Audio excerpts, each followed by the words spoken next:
Good afternoon. Welcome to this special Students City Club Forum. I'm Nelson Weiss, President of the City Club of Cleveland. Today we're pleased to have with us, as our City Club Special Forum Speaker, the Honorable Dennis E. Eckart, representative from the 11th Congressional District in the state of Ohio. Representative Eckart was elected to the 97th Congress from Ohio's 22nd District in 1980. In the 98th Congress, he was elected to serve in the 11th Congressional District after redistricting eliminated his former district. If I can repeat district that many times in one sentence again, I get a special prize. During the 97th Congress, Representative Eckart was elected whip of the freshman class of Democratic representatives. During that time, he served on the Education and Labor, Foreign Affairs, and Small Business Committees. In surveys by U.S. News and World Report and Congressional Quarterly, he was named as one of the outstanding new members of Congress. In the 98th Congress, Representative Eckart has won a seat on the important and influential Energy and Commerce Committee. He also serves on the Committee on Small Business. In addition, he is an at-large majority whip. He serves on the Steering and Policy Committee of the Northeast Midwest Congressional Coalition. Before he was elected to Congress, Representative Eckart served 3 two-year terms in the Ohio House of Representatives, serving as chairman of the Cuyahoga County delegation in 1979 and 1980. In 1978, Cleveland Magazine selected him as one of the area's best legislators, and in 1979, the Federation for Community Planning honored him with a Public Service Award. Representative Eckart is a graduate of St. Joseph High School, having graduated in 1968. He graduated from Xavier University in Cincinnati with honors in 1971, and in 1974, he gained his law degree from Cleveland Marshall College of Law of Cleveland State University. Before he was elected to the Ohio legislature, Representative Eckart was an assistant Lake County prosecutor and a practicing attorney. Representative Eckart is married, and he and his wife have 1 child.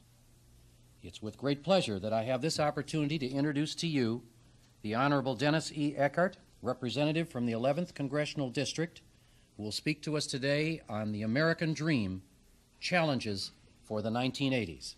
Congressman Eckart. Thank you.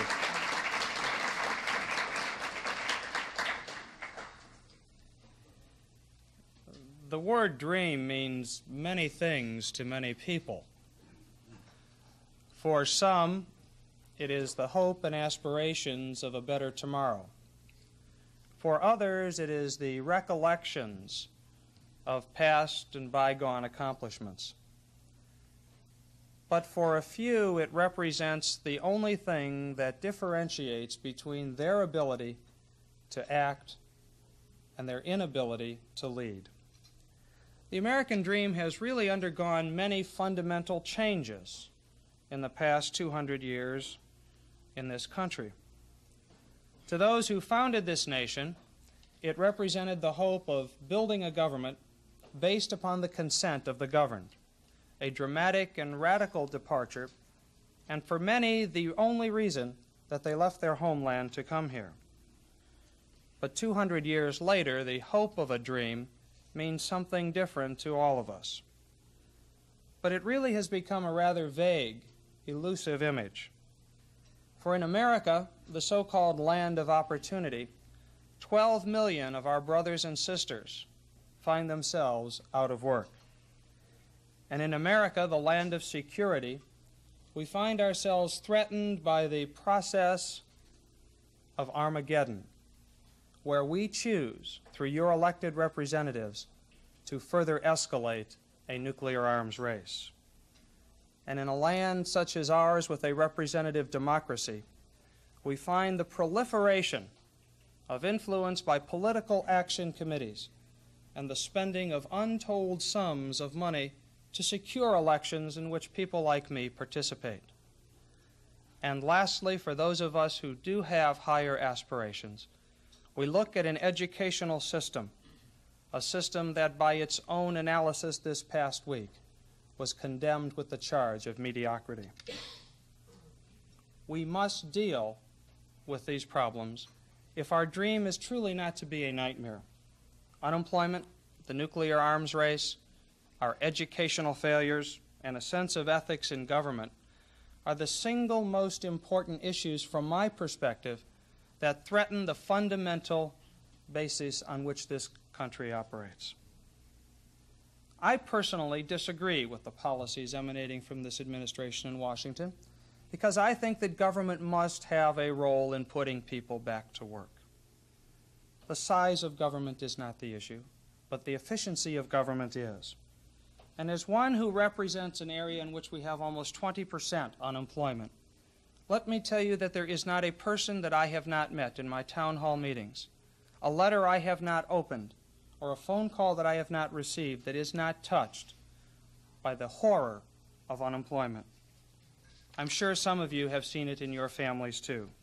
Someone you love and care about, a friend, a relative, or a neighbor, finds themselves out of work. And yet this is a problem for which there is no necessarily immediate solution. And it will affect all of you as you look towards graduation and trying to enter an already overcrowded job market. Parents used to tell me, go to college, get an education, for sure you'll get a job.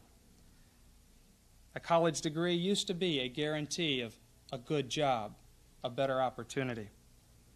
But according to recent statistics revealed that new college graduates in the 1980s will continue to outnumber entry-level jobs that traditionally have required a college degree. As many as 25% of the future college graduates in this country for the balance of this decade may be required to take a job for which they are overqualified educationally. About 1 in 6 American workers now have at least 4 years of college. All of this ultimately may in fact be discouraging, but the failure to stay on the path of a higher education will condemn you to a future filled with unemployment and welfare lines. For if we fail to take advantage of the educational opportunity both in high school and college, we will not possess the necessary skills that we all need to adapt in a world that is changing ever so dramatically. Why really are we facing this crisis? In the 20th century, American workers in the U.S. job market continue to expand beyond the ability of us to produce new workers and new managers. Yet from 1950 to 1980, the number of women in our workforce has increased dramatically, from less than a third to more than 40%. Yet farm workers have dropped from 9 out of 40 to now only 1 in 40. And blue-collar workers have declined from 40% to 30%. Increasing international competition makes it more difficult for current American workers to be competitive, not because they aren't competitive, but because the rules of international competition have changed. And the inability of our management and our government to be responsive to long-term economic planning and resource allocation condemns you, the workers and managers of the future, to bear the consequences of that failure to plan. Today, unemployment is unparalleled since the time of World War II. But we can and we must address it. We must make efforts to ensure that the basic American industries that have been responsible for our economic growth for the last 90 years are given an opportunity to compete. Compete freely and compete fairly in an international economic community that has us all playing by the same rules. Why should one country erect unnecessary trade barriers and not allow their goods to be subjected to the same kind of trade recriminations in other areas of the world market? The jobs now in demand and the skills needed to fulfill them are there, but we must make the two meet. We must offer retraining and education to our existing workforce. For the failure to ensure that your parents have a job means that you will have a lesser of an opportunity to pursue your own educational opportunities. And lastly, we cannot put America back to work if we fail to take advantage of rebuilding our own infrastructure.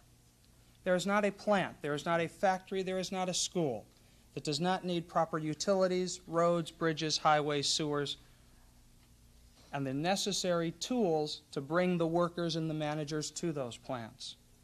Failure of this country to invest in its capital structure base means that we will not have the ability in future decades to build on an expanding and revolutionary economy based in high technology and natural resource utilization. Such a program is especially important to our region, the Snow Belt, which has suffered so greatly from this recession, for which we possess 35% of the nation's population but over 60% of the unemployment, which has witnessed the outflow of dollars from our region, and which has in fact created tax policies which make it more conducive for a business to close its doors and go south than to stay put and to rebuild. National priorities must address the inequitable distribution between the Snow Belt and the Sun Belt, for failure to do so will rent the very fabric of this nation. This is not a new and radical policy, but it is one with which you will live for the rest of your life, because to do so will condemn us to the fruits of a neglected tax and investment policy that will mean your children will be on the unemployment lines as well. The unemployed don't want a dole. They want dignity and an opportunity to have a job. And failure for government to address this as our highest priority bodes us no goodwill.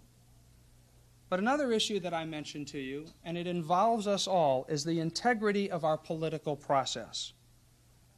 In 1982, political action committees gave more than $80 million to congressional candidates. Is this number out for any reason to be of shock to us? It certainly is, because it has increased almost tenfold in the last 6 years. When large numbers of groups make such substantial contributions to members of Congress, can there be little doubt among any of us that the influx of this cash has an untold impact on the public policy determinations that affect your life every day? Certainly there is nothing improper about campaign contributions in and of themselves, nor is there anything improper about a person of wealth seeking public office. But when the test of the electoral process becomes a person's individual wealth or their ability to appease single wealthy special interest groups in this nation, then we have perverted the very reason our forefathers came to this country so many hundreds of years ago. Reform of our electoral political process is crucial for you, so that someday when you choose to enter the political arena, you too have as much a chance as a millionaire or as a person commanding great wealth. We must bring congressional election reform, and we must have it soon. We must take our congressional elections out of the marketplace and ensure that the Founding Fathers' intentions are executed for another 200 years. I spoke of ethics reform. I spoke of government spending and priorities for that spending. But the failure to have an educated populace would leave both of those reforms meaningless. One small statistic should be of some interest to you. Japan, a country 1/2 of our size, produced twice as many engineers as the entire United States last year. Our United States Navy recently issued a study which said that fully 1/4 of the new recruits entering our service today are barely capable of reading the 9th grade level, or the level needed to read the safety instructions on the weapon systems we were asking them to operate. And just this past week, a national commission issued a report on the state of our educational system and entitled it Mediocrity, the American Educational System on the Brink.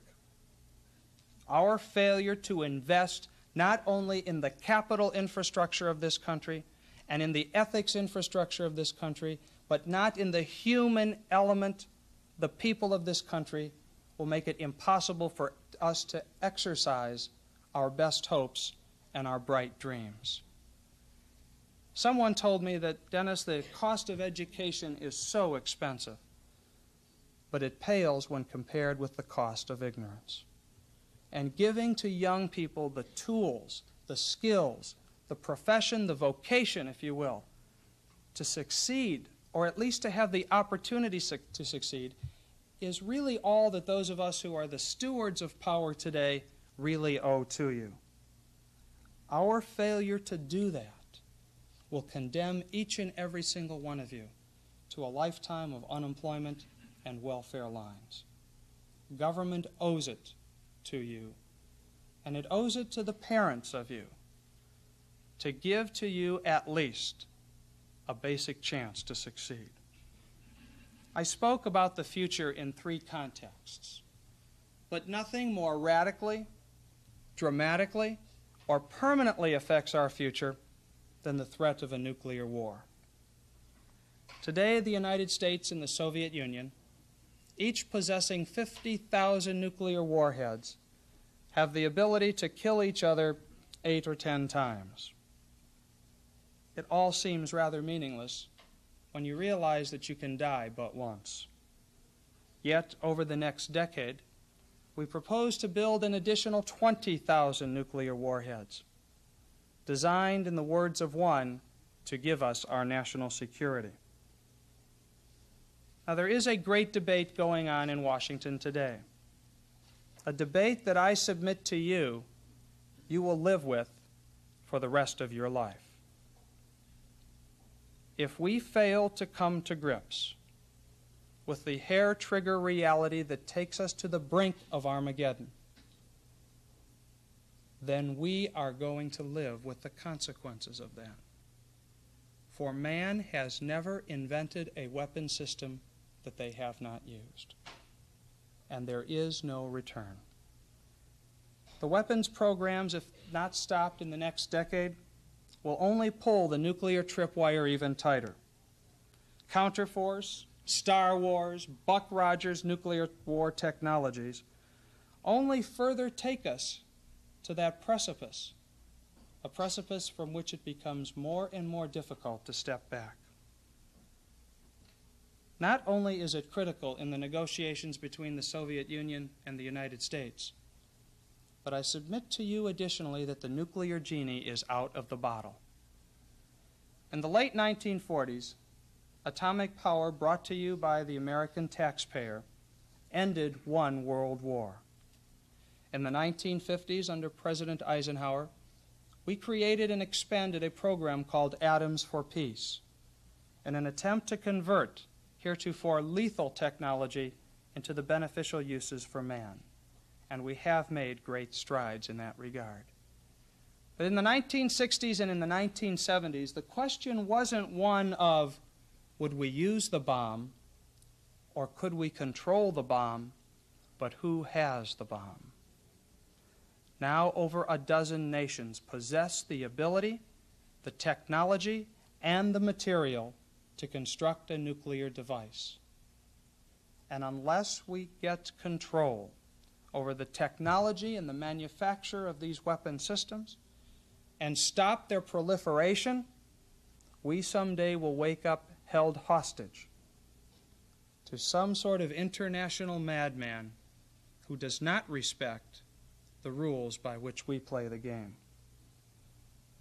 I think that the time has come now to step back from the precipice. And in Congress, we are currently debating a mutual and verifiable nuclear freeze, an issue whose time was long overdue many years ago. Rather than to permit this dangerous race to continue, it is up to our generation to state it clearly and strongly, not only for ourselves but for future generations, that while we wish to negotiate from a position of strength, we seek to do it from a position of sanity. A mutual, verifiable nuclear freeze is needed, and it is needed now. The largest referendum ever held in the history of this nation witnessed 19.5 million Americans voting on the question of a freeze this past November. Over 60% of the voters spoke out strongly in support of it. This, the largest referendum in our nation's history, bespeaks the national concern about our future. These four challenges, gaining control of our nuclear weapons, giving our young people educational opportunities, ensuring the integrity of our electoral process that participates in these decisions, and giving to us a sound economic base for the rebuilding of our infrastructure, our capital plant, and our hope for a better and brighter tomorrow, have to be the foremost of all our determinations. For really, we do stand before you today as part of a new generation of leadership with different educational, historical, cultural perspectives.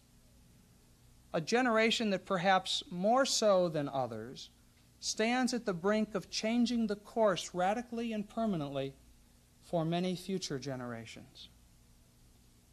You and I sit as the trustees, the stewards, if you will, of that decision-making process in which your leadership is needed. If any of you have ever traveled to southeastern Ohio, you'll know of what I speak. If you witness the thousands of acres strip-mined dozens of years ago by companies who walked away from their responsibilities because those people in power at the time said, future generations will care for it. You and I live with the consequences of those decisions. Love canals, left to our children to spew their death into our streams, foul our waters, and pollute our air, are the consequences of decisions not made by the leaders of yesterday. And the inability to rebuild the basic elements of government mean that you and I will pay the cost for the indecision of yesterday. Yes, we're born in a space age. We're tempered by Watergate in Vietnam. We have used and witnessed the utilization of high-speed computer processing that made abstract thought the process of a lifetime just 10 years ago. But unless our generation is willing to take the chance, willing to bear the burden and assume the responsibility of leadership in the world today, we do not leave for our children any brighter a future than has been left for us. The future is tomorrow, and for each and every single one of us, it is tomorrow where we will live the rest of our lives. When our children are old enough to ask why it is that we did what we did when we had a chance to make the difference, the answer better be as good 16 years from now as it is tomorrow. We don't have any magic potions. As new leaders, what we do have is the ability to put the best tools that we have ever received of any generation at any time in the history of mankind to work for the betterment of mankind. Oh, there is no magic wand, as I said, that will make these problems go away. Hard work, perhaps, is the best ingredient of that opportunity. But our failure to take advantage of the opportunities and of our failure to insist that those who are responsible for making those decisions today make them in a light of what makes sense for tomorrow as well means that for you and I, we will be unable to succeed or to fail. For perhaps sometimes it is even in failure that we learn more than succeeding. I want you to use this opportunity to hold those of us in public positions of trust accountable to you, accountable to your parents and to your grandparents, in a way that will ensure that each and every single one of us, my son, and your daughter, will, when they have the opportunity, be able to take advantage of it. This is not an easy trust. It is not an easy responsibility. but this generation is uniquely suited to it. And I hope, in meeting the challenge, that we will do it with the kind of sustenance and dedication that our grandparents brought to the task before them. We do have a unique opportunity. I hope that we are willing to meet it. Thank you very much.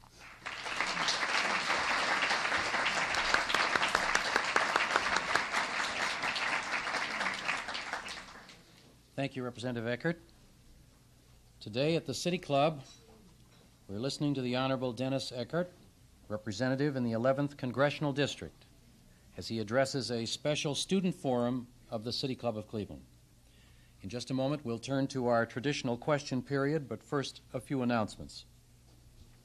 Not everyone may realize this, but in its official documents, the City Club is defined as an educational institution.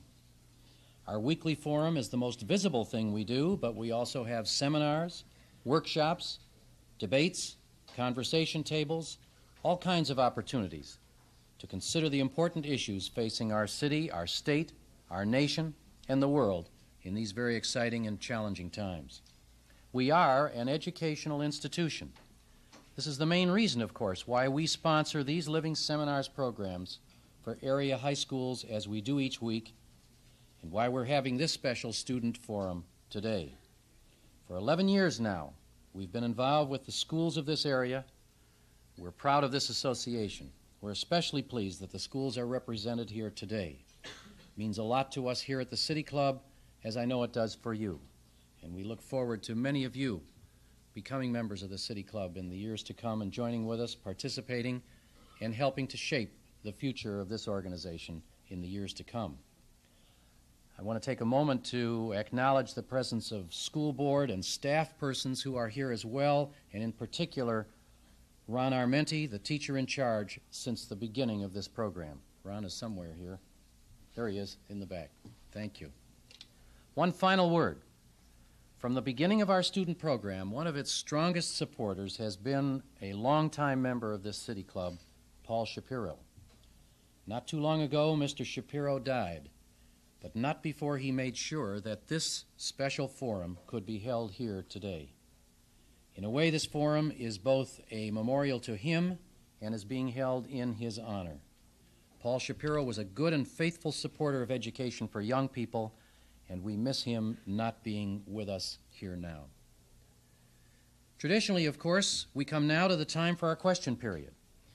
We hope and look forward to all of you having good, hard questions for Representative Eckart. We've got two microphones for you. One is in the front with Alan Davis, and one in the rear with Herb Cam. And we will start with our first question. Representative Eckart. Yes, Mr. Representative, I'd like to know how you propose to enforce this so-called nuclear freeze that you say you're discussing in Congress. Thank you. The issue of the freeze is one that it would be mutual and verifiable and would have to be negotiated between the United States and the Soviet Union. So clearly nothing would be included in it that could not be subject to verification or mutual agreement among the parties.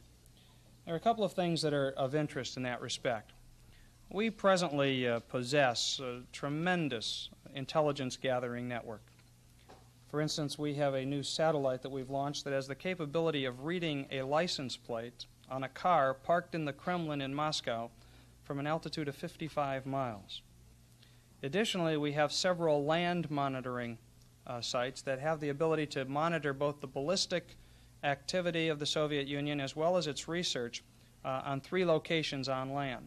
It is the most sophisticated intelligence gathering network that we have. For anyone who follows activities in the United States, I suppose the Soviet Union could monitor us just by reading the New York Times. There are very few secrets in the United States, it seems to me, but as long as it's mutual and verifiable, subject to negotiations, and certainly I wouldn't anticipate that our leadership would agree to anything that would be inimical to the best interests of the United States. I think it's in our national interests. I think it's in the interest of the world to do it. I think you have to get past that at some point. The Red Chinese government, for instance, has tremendous capabilities, and as well as ICBM launchers now available to it. dealing with the other question of proliferation in controlling technology and the ability of other nations to acquire uranium is part of that process too. My name is Sheldon Campbell, and I'm from the Cleveland School of Science. And, Your Honor, just as you disagree with the administration that's presently in Washington, I have to say that I agree almost 85% with the philosophy of William Buckley, Jr.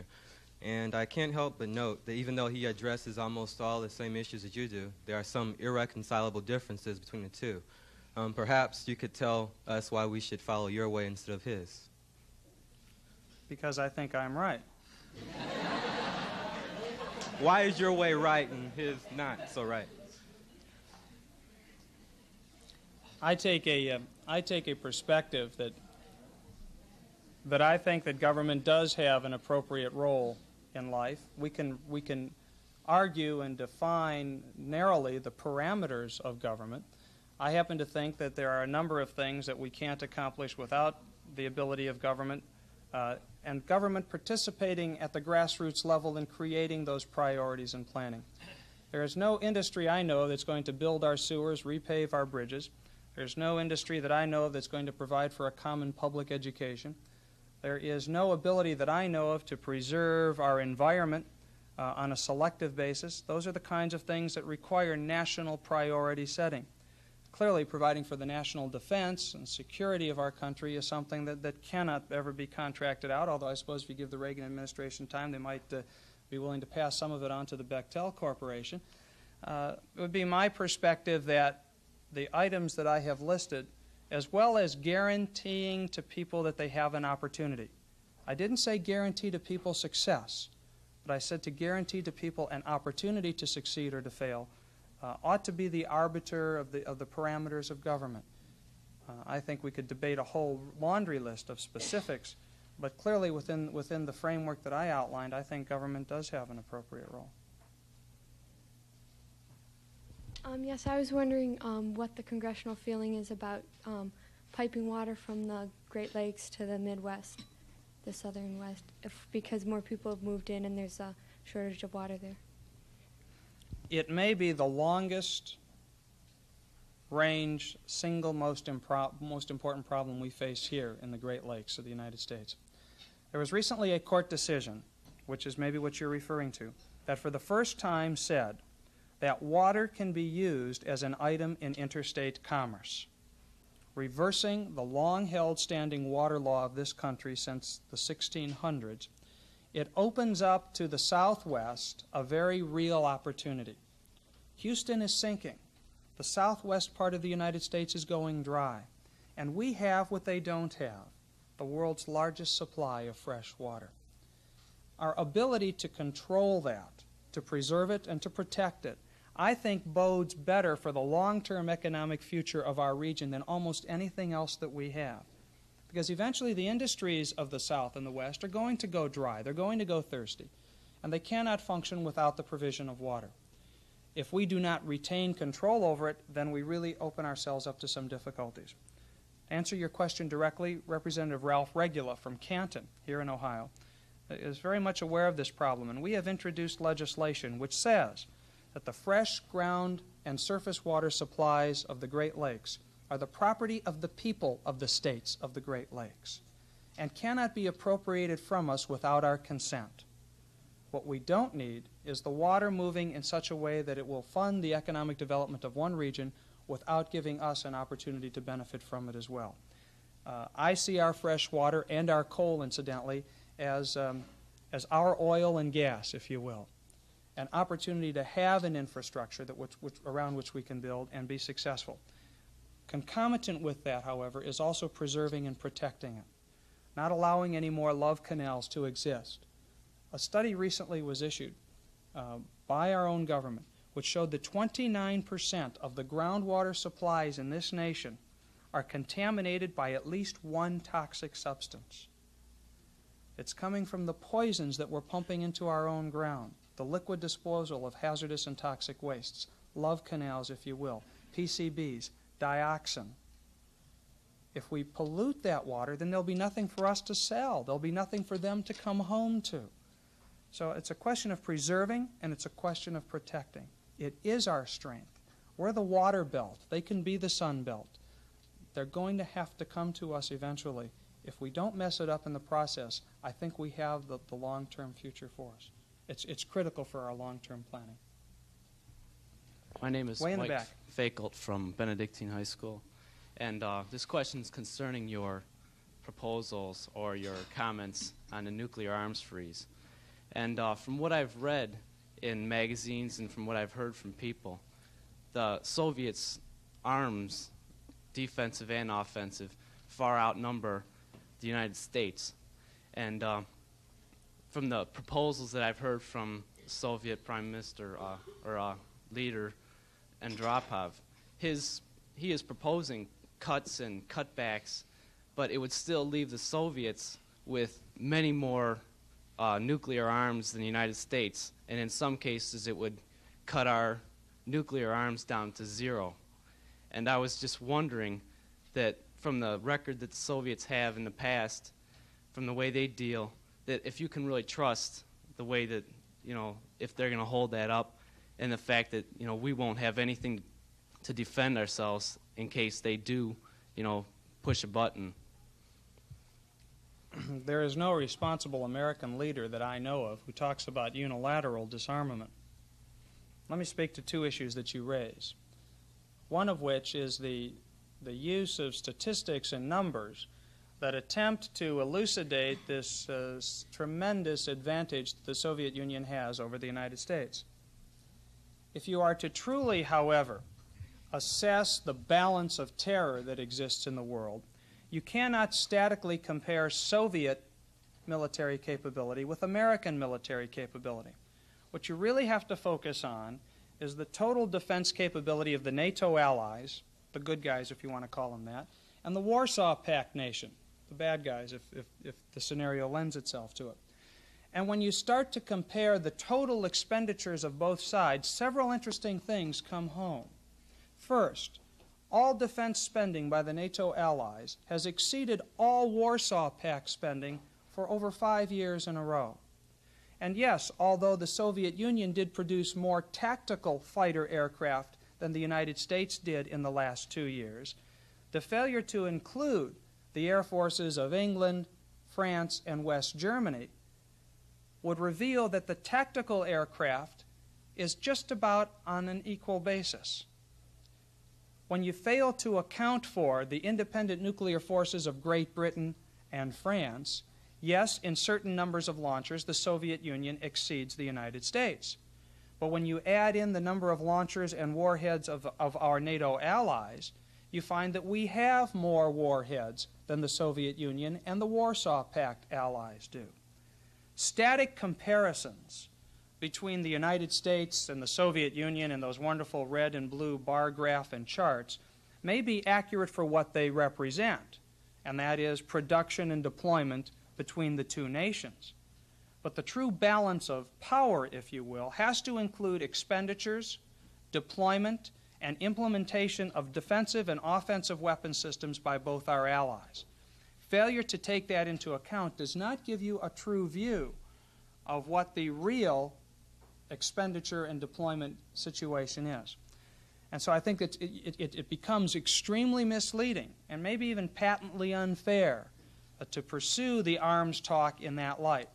And therefore, you have to count in ally expenditures and deployment as well. Interestingly enough, we had our Navy Secretary before us a few months ago. And he was asked if he would trade his forces for those of the Soviet Union. He said, and I quote, "I would trade neither our personnel nor our equipment," end quote. Clearly, we are very strong. Clearly, the Soviet Union is spending tremendous amounts of money as well. That's why I think the time has come to call a halt to this race now, to freeze it. As long as it's mutual and verifiable, I think we can work out something that would stick. Yes. Representative Eckart, you touched upon education in your speech. I was wondering how you would upgrade the education that is so in need of help right now. There are several things that I think we can do. First and foremost, I mentioned the fact that a country like Japan is producing more engineers than we are. Is it any doubt that they have moved out ahead of us in a number of other areas as well, because they understand that if you're going to do well here, you have to make the investment here first. The House passed and the Senate is considering a math and science education bill. It comes at it from 3 directions. Number one, it provides to schools basic equipment, Apple II, Texas Instrument type computers, which are very expensive and difficult for schools to buy because of their limited financial resources. I'm sure Joe could spend a lot of time talking about that. Secondly, we also discovered that almost a half of the math and science teachers in this country today are teaching based on curriculum that is almost 10 years old. So it would provide assistance to teachers to go back to school to learn the latest technologies for applications into the classroom. And third, it would provide assistance to engineering, EE, physical engineering, the sciences, to students to learn while we're undergoing this transformation. Also, you have to provide an opportunity for post-secondary education. My grandparents immigrated to this country, okay? My mother didn't complete high school. Education is the ladder by which one generation climbs up over another and does better. That's always the way it's worked. But right now, the ability to get to college, to get to vocational school, is outstripping the ability of a family to pay for it. And so you got to talk about basic educational opportunity grants, Pell Grants, student loan programs, because if you don't, then only the very wealthy are going to get education, and the rest of us won't, and then you're going to have a class society. You're never going to get that turnover that gives some people a way up and a way out. I think the federal government has to have a commitment to post-secondary education. I think we have to provide technical assistance, and I think we have to continue our funding for vocational education as well. We're going to reauthorize the Voc Ed bill. Even the President has asked for more money, and the Senate has authorized it. In math and science and Voc Ed and post-secondary education, and a basic commitment to categorical programs such as 94-142 for the education of the mentally handicapped and the retarded, who just 10 or 12 years ago, the answer for their education was Thorazine and a strap and a rocking chair. That's not a way to care for those in our society. We have to spend on education. It's the best hope for our future. Long answer, short question, but thank you. We're still in the back. My name is Ted Moulter. I'm from Mid-Park High School. And you had said that nuclear power and nuclear arms were sort of causing perverseness of the American dream, more or less. And you also had stated that we had enough equipment to destroy the world several times, but we all know that you can only do it once. The thing that I would like to know is, what are we going to do about it? Even if you do put a freeze on it, they'll still have this stuff and it's still capable of doing these things. So to what point is that going to have? The ability for a freeze, first of all, says that we will take a hard look at what we have and an even tougher look at where we're going. And that's all that it says. And what it says is that in terms of preparing our nation for our own defense, it doesn't talk about conventional or tactical weapons. It talks about the weapons from which there is no recovery, from which we when launched, cannot retrieve, cannot recover. The next step after the freeze clearly would be consistent with the President's own goals of a reduction. And some of the points that he has outlined make some sense after a freeze. I don't think that there is anyone there, except but the most cynical in our nation today, who say that there is any viability in continuing this forever and ever. Even the administration acknowledges that. I think the point of a freeze is the appropriate place to depart. Then the President's strategic arms reduction talks start, or any one of the variables thereof would make a very valid and good point of departure after a freeze. We can reduce, we can bring down, we can gain greater control, we can eliminate the proliferation of the mega weapon, such as the MX missile with 10 warheads, becomes the most inviting target in the world, and start to step back from that threshold. But you got to start somewhere. I think the President's position for after the freeze would make the most sense. My name is Dan Mulligan. I'm from Westlake High School. And I was wondering, we've spent a lot of time discussing nuclear arms, and I feel the biggest problem facing our country is the unemployment that we have. And in Ohio, it's really skyrocketed, such as in Youngstown. And I was wondering what your opinion was on an FDR-like New Deal project in the United States. Instead of spending all the billions we're spending on external out of our country, like in El Salvador, why couldn't we spend, say, $2 billion on just providing jobs for our unemployed? Thank you. No problem with me on that. There's 434 other people I have to convince of that same viewpoint. We did recreate the Civilian Conservation Corps, except this time we called it the Youth Conservation Corps. It will provide thousands of jobs for young people in conservation, ecology, land reclamation projects starting this summer. The boss threatened to veto it. The vote was so lopsided in the House and the Senate that he had no choice but to sign it. Additionally, the vocational education bill that the other young lady asked about is going to be expanded by about twofold, so that more industries, more trades, more professions will be included in it.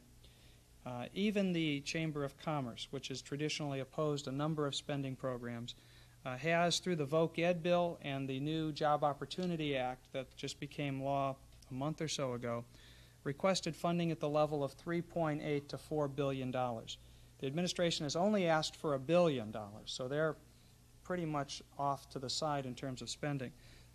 The House has authorized 5, the Senate has authorized a little more than 5, so it appears that somewhere between 3.8 and 6 billion we will be doing targeted investment programs, both relating to Voc Ed training and the Job Opportunity Act. I think the other element that you refer to would be, which I only tangentially addressed in my remarks, would be an investment in our infrastructure. Taking people who are now collecting unemployment checks, helping them clean up our communities, painting our bridges, cleaning our roadsides, dealing with our municipal problems, filling our potholes, rebuilding our bridges, our roads. I mean, if you go down to the bricklayers hall, you'll find that they have got 40 men looking for work right now. The school board could put to work dozens of people if they had the opportunity fixing up and cleaning up our public school buildings. We get something for giving something. And most importantly, if we pursued that job opportunity, it's not just giving an unemployment check. A person feels some worth, they feel some value. I would agree with you. We have not been able to convince the administration to support such a program. It's not make work. We're getting something for giving something. And the bottom line, too, is that the community benefits from it. We're not just going to dig a hole one guy and then the next guy will come back and fill it back up. We have more than enough demonstrated need in our community that we could do. All you have to do is drive around our roads. They resemble the Ho Chi Minh Trail during the height of the Vietnam War. There's more potholes than there are roads. We can put people to work doing that. I think the government ought to do it because it's not going to take place by itself. Way in the back. Yes, my name's Janice Maloro from South High School, and I was just wondering, you talked about nuclear waste, and I was wondering, we as students and our parents, how can we stop this from being dumped in our backyards where it's going to hurt us? Thank you. The big debate that's going on now is over the location of the first nuclear waste repository. Ohio has been taken off the list.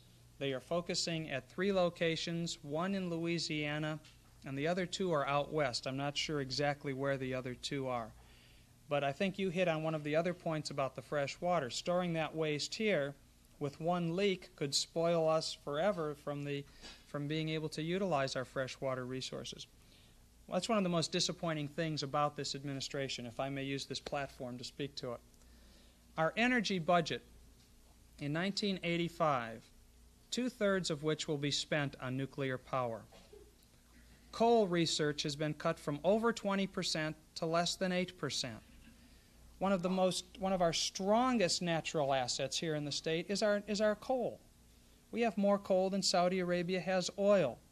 So what we ought to be doing is spending more on research and development, on alternative energy resource development, spending money on conservation, because the easiest barrel of oil to save is the one you don't burn to begin with, and broadening our energy base, not focusing it exclusively on 1 or 2 energy resources, particularly one, the consequence of which is a waste product that's going to be around for thousands of years.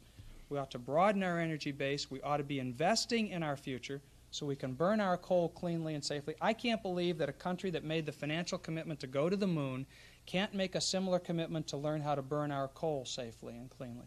It's there if we're willing to concentrate and devote our energy and our resources to it. Tangentially, I think that speaks to the waste issue. Up front. To go back to nuclear freeze or just military spending, you look at as though the United States is the aggressor, and you also commented about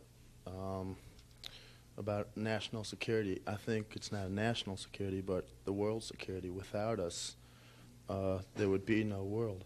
It would be a whole Russia. Don't you feel that our security or the world's security is based on our security, so that it's up to us to protect the world? There's no doubt in our mind that we have the preeminent role in the free world of ensuring that there is at least a part of the world to be free.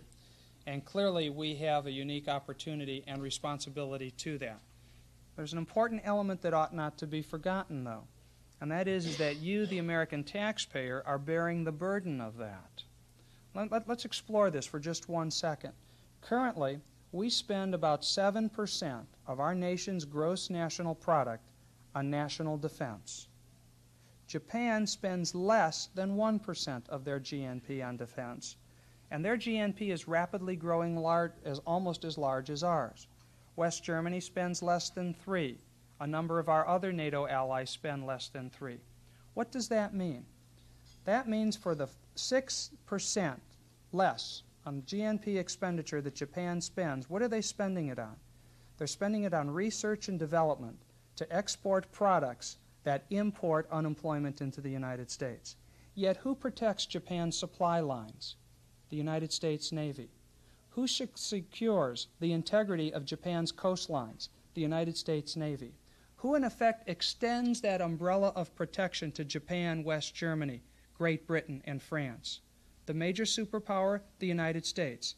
Yet the American taxpayers are bearing an inordinate share of that burden.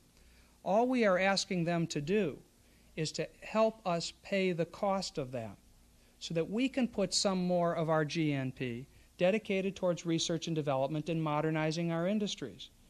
It's not fair for them to be able to have access to that unlimited wealth while we are protecting them while they enjoy the fruits of that wealth.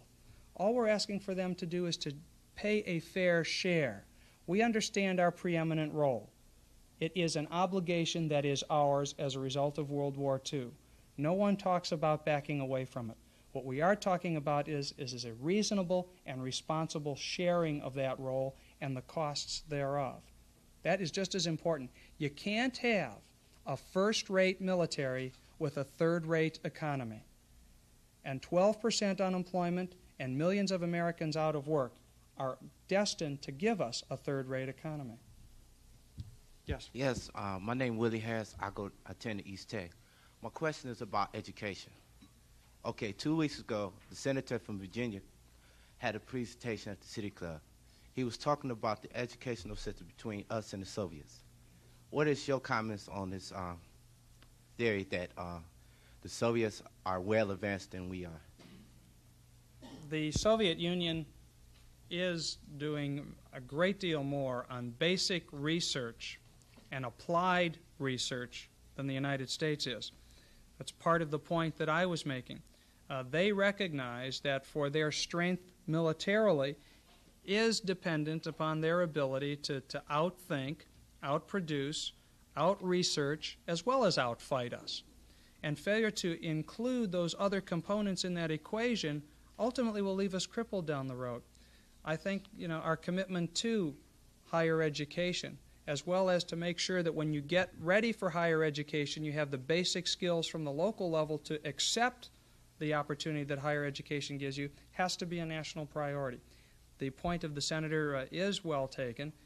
Clearly, the Soviet Union recognizes that this is an integrated approach.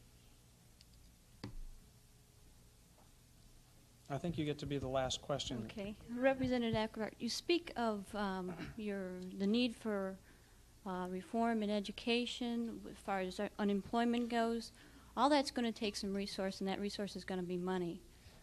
Where are you going to get it? You're probably going to get it from the taxpayers. Now, all I'd like to say is, how can you justify that money is going to be better spent out of our pockets in the government's hand as opposed to our own hand, in our own hand, having the opportunity for us to decide where we'd like to allocate those funds? Thank you. It's going to be very difficult for you to go to Sears and Roebuck and buy a nuclear aircraft carrier. So clearly, obviously, what I am referring to is that there ought to be national priorities. Education, environmental protection, national defense are among those. That is impossible for any individual citizen on their own to do. Let's speak to the tax issue, okay? I think it's a legitimate one. As long as you have a tax policy that encourages industries to relocate instead of rebuild, you're subsidizing unemployment. And for every 1% of unemployment in this country today, it costs the federal government $29 billion. We're facing a $200 billion deficit this year, but if unemployment was at the same level it was when Mr. Reagan took office, that deficit would only be about $100 billion. Clearly putting people back to work and investing in jobs pays the government a dividend and it gives the individual an opportunity. That's the first point I'd like to make. Secondly, you can't have a successful economy unless you have an infrastructure. There is no ability for any individual except collectively to build a road or to build a bridge or to preserve our fresh water. Certainly you can clean up your own little ponds and puddles, but you can't deal with the Great Lakes on that kind of a basis. The third element in tax policy, very frankly, is that I don't think you're going to have successful tax policy unless you target it towards middle-income America. Middle-income America pays more than half of the tax in this country, yet they get the least from the tax policy of this country. Targeting tax policy into middle-income America and targeting tax assistance to corporations that need it, as opposed to giving away to those who don't have the need, makes a more efficient use of our natural resource, money, and better targets the aid for which there has been very little targeting in the past. I think if you target, if you focus, if you give direction, you can accomplish what needs to be done more efficiently. The problem has been is that if you try to solve any problem by throwing money at it, you're doomed to fail. But if you assess the need, if you try to figure out what the goal is that you're seeking to accomplish or the mission that you're trying to fulfill and spend your money that way, then it is done more efficiently. You're not going to solve every problem or any problem by throwing money at it exclusively, but failure to do that dooms you to coming up short at the end. Representative Eckart, Thank you. Thank you very much. Thank you, Mr. Eckart. Thank you, ladies and gentlemen. Our forum is adjourned.